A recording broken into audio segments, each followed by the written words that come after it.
So I was not going to do a rebroadcast this evening, even though I was scheduled to have rehearsal. I was going to record everything yesterday, but I was not feeling well, so I could not. And then today I tested before rehearsal, you understand, and I got the COVID. 4 years I have gone without it, and today I tested positive. So I'm doing a rebroadcast for you. I did try to see if maybe I could record the song at least. Anyway, I could not. That's the situation. I am not so well. I am better than I was yesterday, though, so I'm on the mend. I'm just not there yet. So I'm going to do a rebroadcast for you. I decided to pull one from like right at the beginning of the pandemic in honor of my own case of COVID that I now have. And also just like we're coming up on 4 years, and that is bananas. Yeah, this one is funny. I think I wrote it almost right away and then recorded it like a month later. So it's kind of got the immediacy and also the like relentlessness that was kicking in at about a month and a half in, I think. So you may not be up for it, that revisiting, but it's not as like I listened to it and it's not as fraught as I thought it would be. I think, I don't know whether we're just like all immune now. Like it's just been so relentless for these last 4 years. There's no, it's not like, oh, that's painful. It's like, yeah, well, that's what it was. And this is what it is now. Anyway, that's enough talking for me for this evening. Let me play for you. This is from March, May, April, I don't know, the spring of 2020. It's got a song from the Dragoning sort of interstitial moments. So it's like a return to two things at once. So hopefully I will be back with a fresh episode next week. And I hope everyone else is not dealing with COVID today. Okay. Hello and welcome to Songs for the Struggling Artist, the blogcast. This is episode 195. And we are still here. I'm still here. You're still here. We're all still here. I'm hanging out in what is apparently the epicenter of coronavirus at the moment, which is fun. It's not fun. Yeah, but I'm still here. So that's the good news. And so are you, which is the other good news. So thanks for listening. And today's episode is I'm sort of bouncing around in the blog timeline.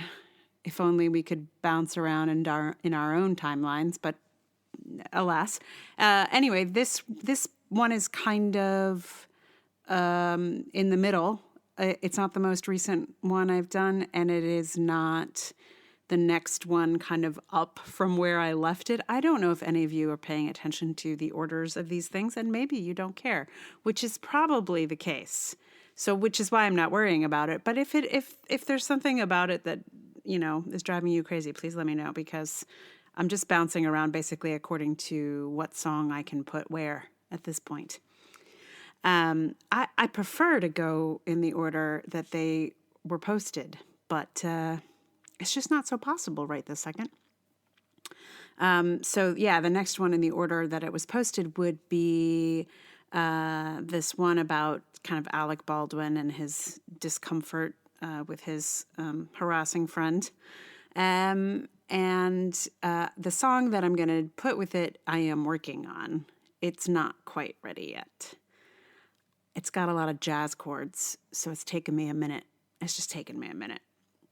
So today, we're going to go with a sort of more current situation, although this was the very first post that I wrote in this current moment. So that was 3 weeks ago. 3.5 weeks ago, I guess. Anyway, I, for one, am kind of tired of hearing about all the things. Are you? But I hope this post it's not really about the things. It's about sort of performing arts more than the thing.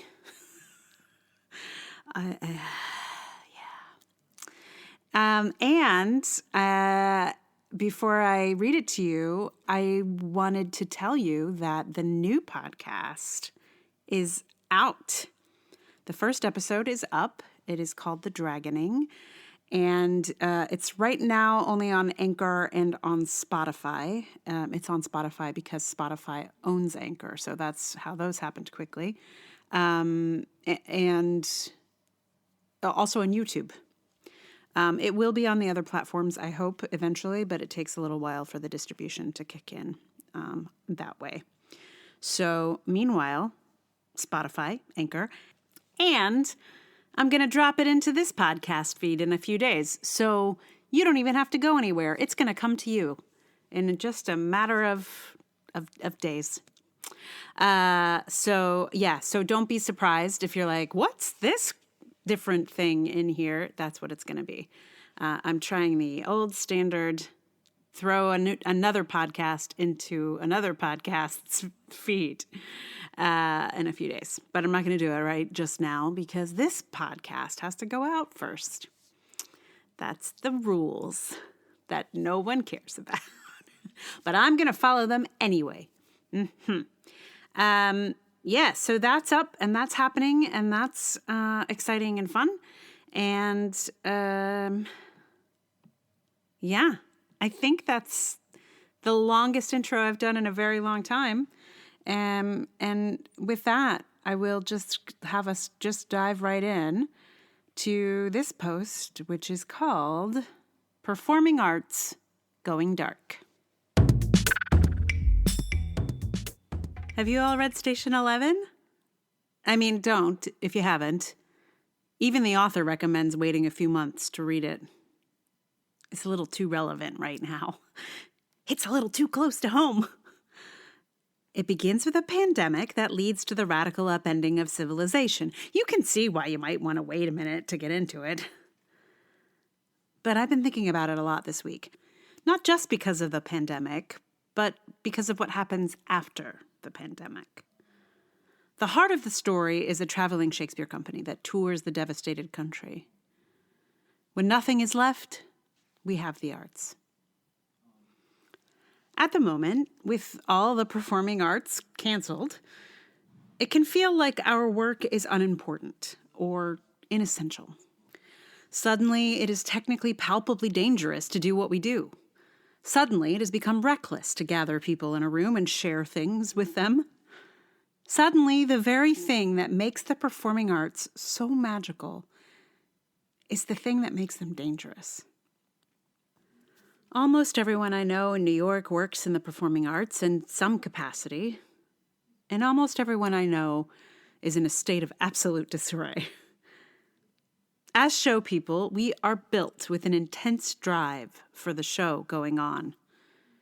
We are used to pushing through any numbers of difficulties in order to make it to the stage. To have the stage pulled out from under us is counter to everything we feel in the very fiber of our beings. The show must go on. It can't be canceled. It goes on. Isn't it better to do a show? Isn't it always better to do a show than not to do a show? Won't the arts save us all? Not in this case, no. Not in the way we're used to. What's happening for us is not just a crisis of economics, though it is that, and quite a serious one at that, but also a crisis of faith. If the shows don't go on, who are we? What is all this for? How can it not be good to gather a group of people together and share art with them? To laugh, to cry, to tap our toes to the beat together, to have our heartbeats sync up as we watch. How? But of course, in a pandemic, it is very bad for all of us to be in a room together. I am interested in the connections we share with other things that have had to shut down. Sports and religious gatherings are experiencing the same unilateral canceling. We are all shut down together. All the things that bring people together, that unite us, are dangerous. But this does not mean they are inessential. Things that bring people together, like the performing arts, like sports, like religion, are key to our survival, to our thriving as a species. It feels to me that in losing that ability of being all together in a unified state, I've come to appreciate it anew. Sometimes, you may have noticed, I get a little cranky about theater. I see shows and they make me angry, and sometimes I tell you about it. I get mad, partly because I want shows to be better, and partly because my ability to make shows has been hampered over the years, so I get mad about shows that have a lot of resources and squander them. But here we are in the middle of a pandemic, and almost all theaters have been shut down. And it becomes instantly clear that I would rather watch the worst show there is, it's Bike, you know it's Bike, over and over and over again than have no theater at all. For all my ranting, I do love this stuff. And I'm sad for even the worst show that is closed. It suddenly feels very important to me to know that shows are running, even ones I'll never see. Even ones I hate. I hope that when this is all over, there will be a renewed appreciation for the performing arts and their important place in our culture. We were all shaken by how quickly the entire theater business was shut down here in New York.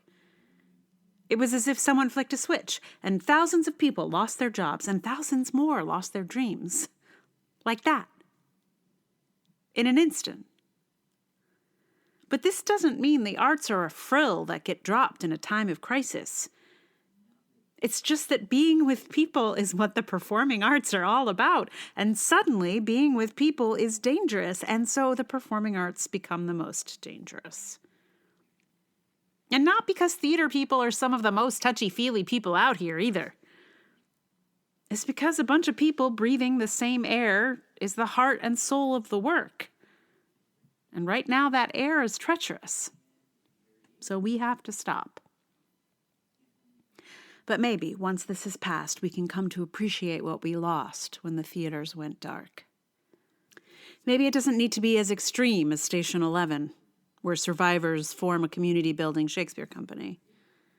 Maybe we don't have to wait for the destruction of civilization as we know it to support the performing arts. Maybe we can support them right now, so that theater spaces will be able to open again, that shows can continue their runs, that freelancers can survive this terrifying downturn. As the article in Vulture says, as concert halls, theaters, and museums around the world go dark, we all need to move quickly to ensure that when it's finally safe to emerge from our lairs, we still have a cultural life left to go back to. Personally, I've come up with a project to keep some theater folk creatively engaged with a project that we can do from our homes. I was working on it prior to this disaster in another form, and it just happens to be possible this way. So I'm just rolling forward on that, and it's already delighting me. The skills that help us bring people together in real life are stepping up to help keep us together while we are separated. Many, many theater folk are going to find this social distance thing very, very difficult, as I'm sure most people will, but I think it hits our community-driven community especially hard.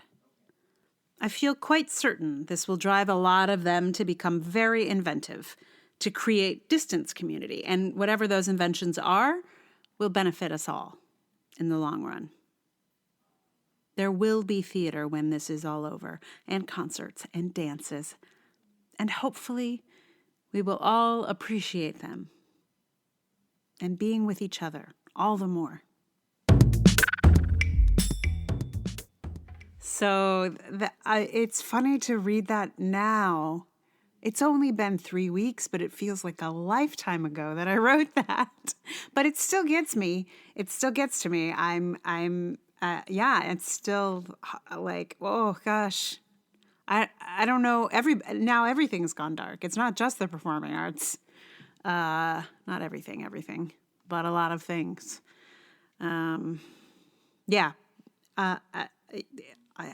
It's what an interesting moment we're in. Oh boy. So it hasn't. I feel like it's still with us. These feelings, questions, issues. I think they're coming in phases, huh?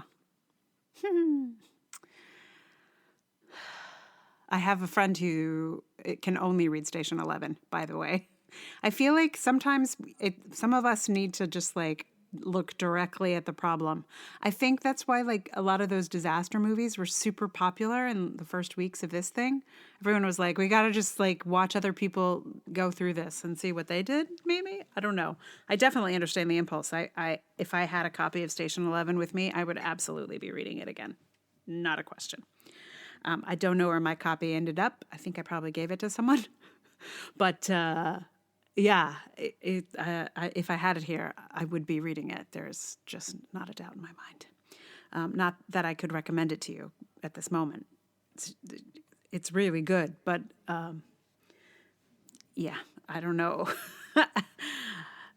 It might be just the thing. It really depends on what you need at the moment. I just read a like World War I/World War II spy type novels, so I don't know what I need. Obviously.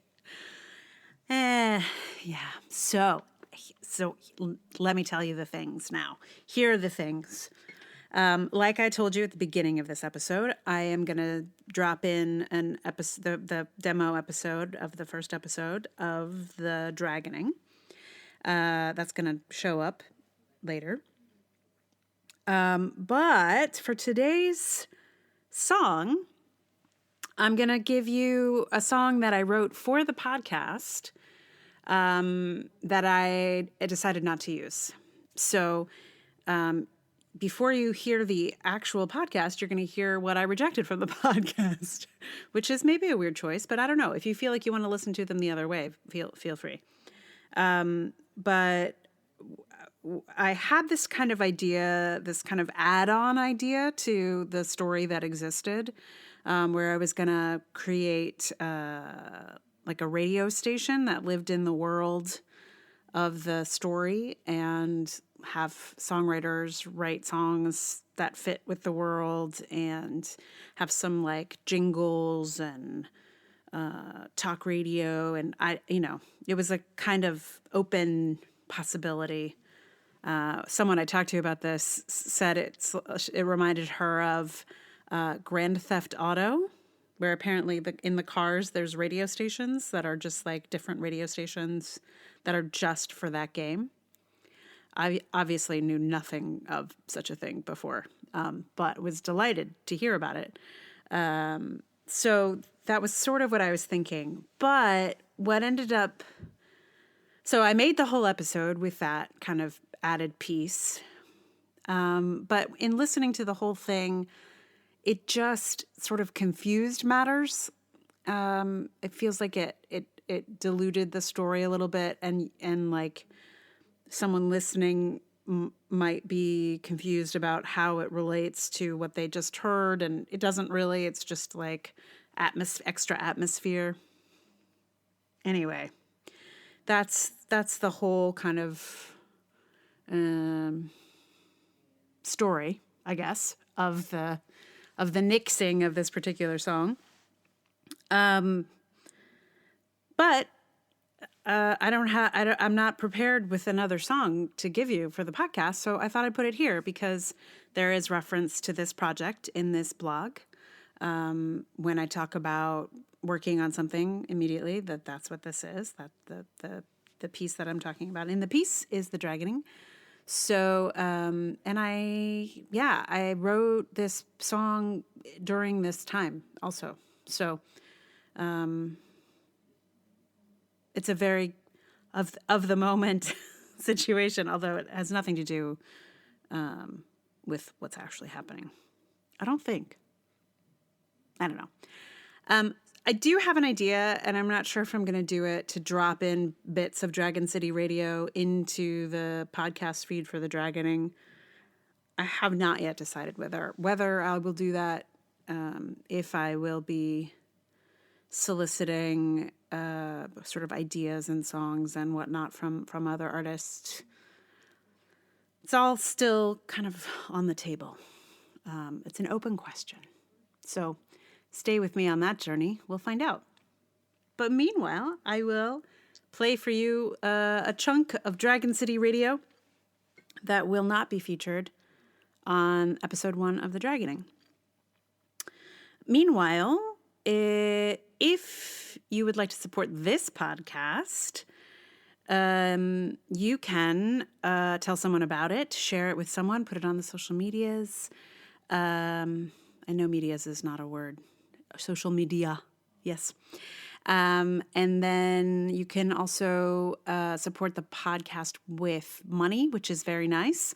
Patreon.com/Emily R. Davis. I got 2 new lovely patrons just this week, and it is the nicest, most wonderful. Thank you very much, both of you.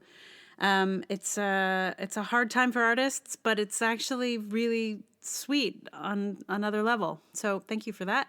Also, Ko-fi and PayPal are places to support the podcast.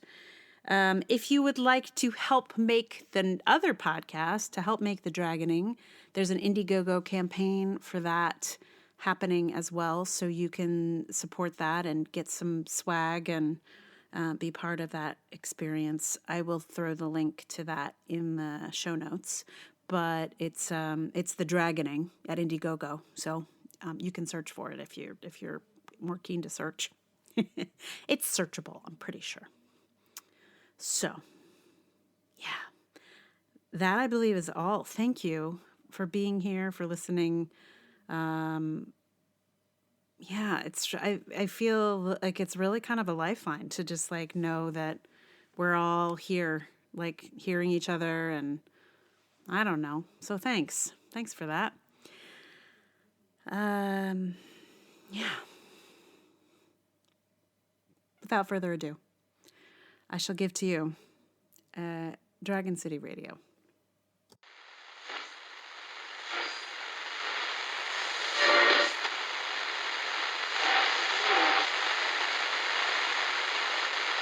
You are listening to Dragon City Radio. DRGN on your radio dial. We're playing the local hits all night here at DRGN and taking requests and dedications. If you want to make a dedication, drop us a line or give us a call at 555-DRGN. Now, here is our most requested song this week. You guessed it, Belladonna Atropa's hit, Dragon Ate My Boyfriend.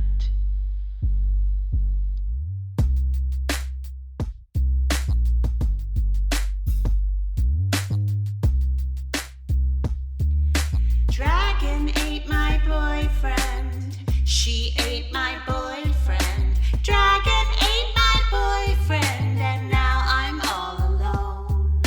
Dragon ate my boyfriend. She ate my boyfriend. Dragon ate my boyfriend, and now I'm all alone. I mean, sure, he was a bastard, a complete and total bastard. He was my annoying bastard, and now I'm all alone. All alone. All alone. I'm all alone. All alone, all alone, all alone. Alone. Dragon ate my boyfriend.